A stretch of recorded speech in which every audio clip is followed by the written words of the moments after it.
আজ আমরা শুরু করব শ্বসন বা রেসপিরেশন। তো ওয়েলকাম টু রেশিও ক্লাস সবাইকে। চলো শুরু করি শ্বসন কি।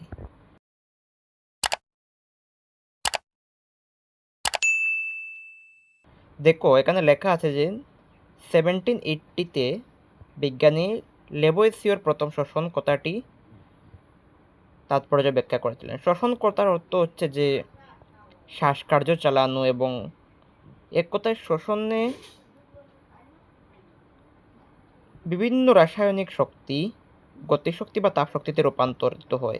এক কথায় যদি বলতে হয়, জীবদেহে বিভিন্ন শারীরবৃত্তীয় কার্য সম্পাদনের জন্য প্রয়োজনীয় শক্তি উৎপন্ন করা শ্বাসকার্য অর্থাৎ শ্বসনের একমাত্র উদ্দেশ্য।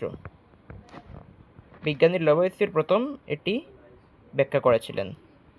তো চলো দেখি আমরা শ্বসন কাকে বলে বা শ্বসনের সংজ্ঞা কী। যে জৈব রাসায়নিক প্রক্রিয়ায় কোষস্থ খাদ্য জারিত হয়ে খাদ্যস্থ স্থৈতিক শক্তি গতীয় শক্তি বা তাপশক্তিতে মুক্ত হয়ে কার্বন ডাই অক্সাইড উৎপন্ন করে, সেই প্রক্রিয়াটাকে বলা হয় শ্বসন। তো শ্বসনের বিভিন্ন গুরুত্ব রয়েছে, অনেক গুরুত্ব রয়েছে আমাদের লাইফে। তাহলে চলো আমরা একে একে দেখে নিই শ্বসনের গুরুত্বগুলি কী কী। শ্বসনের ফলে উৎপন্ন শক্তি জীবের বিভিন্ন ধরনের জৈবিক কার্য পরিচালনায় সাহায্য করে। তাছাড়া আমরা অক্সিজেন গ্রহণ করি এবং কার্বন ডাই অক্সাইড দিই শ্বসনের মাধ্যমে, এবং তার ফলে কার্বন ডাই অক্সাইড এবং অক্সিজেনের ব্যালেন্স থাকে বায়ুমণ্ডলে। তাছাড়া রয়েছে যেমন শ্বসন প্রক্রিয়ায় শক্তি উষ্ণ শোষিত প্রাণীদের দেহ উষ্ণ রাখতে সাহায্য করে। তাছাড়া শ্বসনের ফলে রক্তে অম্ল ক্ষারের ভারসাম্য রক্ষা হয়। এভাবে অনেক গুরুত্ব রয়েছে শ্বসনের। তারপর শ্বসন ছাড়া কিন্তু আমাদের চলা অসম্ভব। শ্বসনের ফলে জীবের শুষ্ক ওজন হ্রাস পায়, কারণ শ্বসন একটি অপচিতিমূলক বিপাক্রিয়া। তাই কি হয়, শুষ্ক ওজন হ্রাস পায়। শ্বসন বিভিন্ন পদার্থের রেচনেও সাহায্য করে। এক কথায় শ্বসন আমাদের ওতপ্রোতভাবে জড়িয়ে রয়েছে আমাদের লাইফে। এবার আমরা দেখব শ্বসনের স্থান। প্রোক্যারিওটিক কোষ এবং ইউক্যারিওটিক কোষে কোথায় শ্বসন ঘটে, চলো দেখা যাক। প্রোক্যারিওটিক কোষে যেমন ব্যাকটেরিয়া, তাছাড়া অন্যান্য যে এককোষী জীব রয়েছে যাদের কোষ প্রোক্যারিওটিক, তাদের মধ্যে কিন্তু মাইটোকন্ড্রিয়া থাকে না, এদের মেসোজোমে শ্বসন ঘটে। আর ইউক্যারিওটিক কোষে শ্বসন ঘটে স্ববাত শ্বসন, যা গ্লাইকোলাইসিস, ক্রেবস চক্র, প্রান্তীয় শ্বসন এই তিনটি পর্যায়ে সম্পন্ন হয়। গ্লাইকোলাইসিস সাইটোপ্লাজমে হয়, কোষের সাইটোপ্লাজমে। মাইটোকন্ড্রিয়া সম্পন্ন হয় ক্রেবস চক্র, আর প্রান্তীয় শ্বসন সেটা মাইটোকন্ড্রিয়ার গাত্রে সম্পন্ন হয়। এবার শ্বসন কখন ঘটে তা হলো, জীবন প্রক্রিয়ায় অব্যাহত রেখে দিবারাত্রি শ্বসন ঘটে। কিন্তু এমন তো নয় যে আমরা ঘুমিয়ে গেলে শ্বসন প্রক্রিয়া সম্পন্ন হয়ে যায়, সেটা নয়, শ্বসন দিবারাত্র ঘটে, সেই জন্যই আমরা বেঁচে থাকি। এবার আমরা দেখব গ্লাইকোলাইসিস, ক্রেবস চক্র, প্রান্তীয় শ্বসন সেগুলি কি এবং কি উৎপন্ন হয় তা থেকে। চলো দেখা যাক। দেখো, গ্লাইকোলাইসিস প্রক্রিয়া হলো স্ববাত শ্বসনের প্রথম পর্যায়। সেখানে কোনো গ্লুকোজ বিভিন্ন রাসায়নিক প্রক্রিয়ায় জারিত হয়ে 2 অণু এটিপি, 2 অণু পাইরুভিক অ্যাসিড এবং 2 অণু NADPH2 উৎপন্ন করে। সেই প্রক্রিয়াকে বলা হয় গ্লাইকোলাইসিস। এক কথায় গ্লাইকোলাইসিস প্রক্রিয়ায় আমাদের শক্তি উৎপন্ন হয় 38 অণু। তা কীভাবে উৎপন্ন হয় 38 অণু শক্তি, তা একটা চার্টের মাধ্যমে আমরা দেখে নিই। চলো প্রথমে আমরা কিছু জিনিস জেনে নিই। চলো দেখো, কোনো NADH2 সমান সমান হচ্ছে 3 অণু এটিপি। কোনো FADH2 ইকুয়াল টু হচ্ছে 2 অণু এটিপি, আর কোনো জিটিপি সমান সমান হচ্ছে কোনো এটিপি। এবার গ্লাইকোলাইসিস প্রক্রিয়ায় কি হয়, টোটাল 4 অণু এটিপি উৎপন্ন হয়। কিন্তু বিক্রিয়ার তো চলতে হবে, বিক্রিয়ার জন্য তো আমাদের কিছু এটিপি দিতে হবে, শক্তি দিতে হবে, তাহলে বিক্রিয়ায় খরচ হয়ে যায় 2 অণু এটিপি। তাহলে আমাদের কাছে বেঁচে থাকলো নেট এটিপি 2 অণু। এবার দেখো আমাদের কাছে টোটাল এটিপি পেলাম আমরা 2 অণু, যা ওই প্রথম বলেছিলাম আমি যে গ্লাইকোলাইসিস প্রক্রিয়ায় 2 অণু এটিপি আমরা পাই প্রথমে। আবার দেখো 2 অণু NADH2 উৎপন্ন হয়। 2 অণু NADH2 সমান সমান হচ্ছে 6 অণু, কারণ এক অণু NADH2 সমান সমান হচ্ছে 2 অণু এটিপি, অর্থাৎ 2 অণু NADH2 সমান সমান হচ্ছে 6 অণু এটিপি। তাহলে মোট এটিপি হচ্ছে, দেখো এখানে হচ্ছে 2 অণু আর এখানে হচ্ছে 6 অণু সমান সমান হচ্ছে 8 অণু এটিপি। এবার উৎপন্ন এটিপি হচ্ছে, দেখো আমাদের 8 অণু গ্লাইকোলাইসিস প্রক্রিয়ায়। এবার আরেকটা চক্র হচ্ছে যে ক্রেবস চক্র। হ্যাঁ, ক্রেবস চক্রয় 6 অণু NADH2 উৎপন্ন হয়। 6 অণু NADH2 সমান সমান হচ্ছে 18 অণু, কারণ 3 অণু এটিপি, 1 অণু সমান NADH2, তাহলে 3 6 18। 2 অণু FADH2 উৎপন্ন হয়। 1 অণু FADH2 সমান সমান হচ্ছে 2 অণু, তো 2 দুগুণে 4। 2 অণু জিডিপি উৎপন্ন হয়। 2 অণু 1 অণু জিডিপি সমান হচ্ছে 1 অণু এটিপি, তাহলে 2। টোটাল উৎপন্ন হয় 18, 4 আর 2 সমান সমান হচ্ছে 24 অণু। আরেকটা জিনিস হচ্ছে অ্যাসিটাইল কয়ে, এখানে উৎপন্ন হয় 6 অণু এটিপি। ঠিক আছে, কারণ এখানে 2 অণু NADH2 উৎপন্ন হয়। তো টোটাল এটিপির সংখ্যা হচ্ছে আমাদের 6 অণু অ্যাসিটাইল কয়েতে, অর্থাৎ প্রান্তীয় শোষণে, 2 অণু হচ্ছে ক্রেবস চক্রে, আর 8 অণু হচ্ছে গ্লাইকোলাইসিসে। টোটাল উৎপন্ন হচ্ছে, দেখো আমাদের 8 6 প্লাস 24 সমান সমান হচ্ছে আমাদের 38 অণু এটিপি। শ্বসন প্রক্রিয়ায় আমাদের 38 অণু এটিপি উৎপন্ন হয়, অর্থাৎ প্রতিদিন আমাদের শ্বসন প্রক্রিয়া যে সম্পন্ন হয় 24 ঘন্টায়, তাতে আমাদের 38 অণু এটিপি উৎপন্ন হয়। আগে যে গ্লাইকোলাইসিস দেখিয়েছিলাম, গ্লাইকোলাইসিসের একটা চার্ট, আর এটা হচ্ছে ক্রেবস চক্রের চার্ট। চলো এবার দেখে নেই শ্বসন বস্তু। শ্বসন বস্তু হচ্ছে শ্বসনের সময়ে যে সকল বস্তুর জারণে শক্তি উৎপন্ন হয়। কোষের প্রধান শ্বসন বস্তু হচ্ছে কার্বোহাইড্রেট, অর্থাৎ গ্লুকোজ। তাছাড়াও প্রোটিন, ফ্যাট, গ্লাইকোজেন, জৈব অম্ল, এগুলি শ্বসন বস্তুর মধ্যে পড়ে। এখন দেখো শ্বসন আর দহন দুটা জিনিস, কিন্তু কি শ্বসন আর দহন তা দেখো। দহন, হ্যাঁ, আর শ্বসন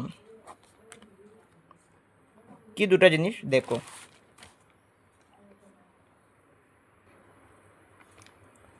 শক্তির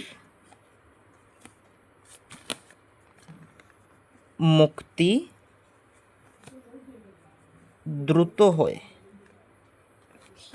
আর এখানে দেরিতে হয়। শক্তির মুক্তি,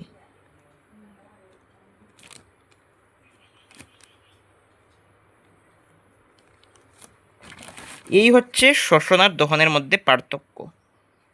শ্বসনে শক্তির মুক্তি দ্রুত হয় আর দহনে শক্তির মুক্তি দ্রুত হয় আর শ্বসনে দেরিতে হয়। কিছু পার্থক্য রয়েছে, দেখো।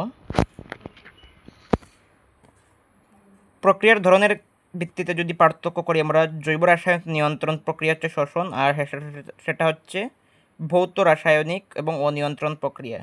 সংগঠন স্থল হচ্ছে শ্বসনের ক্ষেত্রে জীবের কোষ অভ্যন্তরে, আর দহন হচ্ছে কোষের বাইরে। উৎসেচকের ভূমিকা শ্বসনের ক্ষেত্রে প্রয়োজন হয়, দহনের ক্ষেত্রে হয় না। তাছাড়া অক্সিজেনের উপস্থিতি বা অনুপস্থিতিতে দুটো ক্ষেত্রেই শ্বসন ঘটে, যেমন অবাত শ্বসন কিন্তু অক্সিজেনের অনুপস্থিতিতেও ঘটতে পারে, কিন্তু দহনের ক্ষেত্রে অক্সিজেনের উপস্থিতি লাগবেই। আলো উৎপন্ন হয় না শ্বসনের ক্ষেত্রে, কিন্তু দহনের ক্ষেত্রে আলো উৎপন্ন হয়, যেমন বিভিন্ন ধোঁয়া উৎপন্ন হয় এবং আলো উৎপন্ন হয়। শক্তি এটিপি অণুর মধ্যে আবদ্ধ থাকে শ্বসনের ক্ষেত্রে, আর সেটা হচ্ছে শক্তি আবদ্ধকরণ হয় না।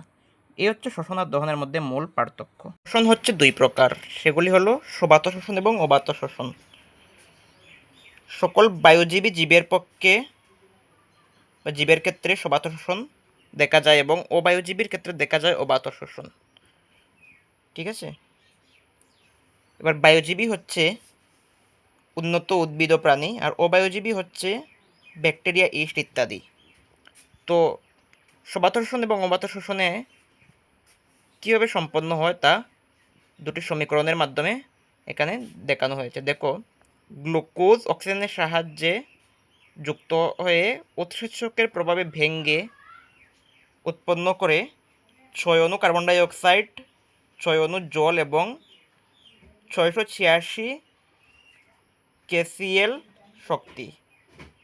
আর অবাত শোষণের ক্ষেত্রে দেখো কি হয়, গ্লুকোজ 12 অণু NO3- সাথে যুক্ত হয়ে উৎসেচকের প্রভাবে ভেঙে উৎপন্ন করে 6 অণু কার্বন ডাই অক্সাইড, 6 অণু জল এবং 50 ক্যালোরি শক্তি এবং NO2-।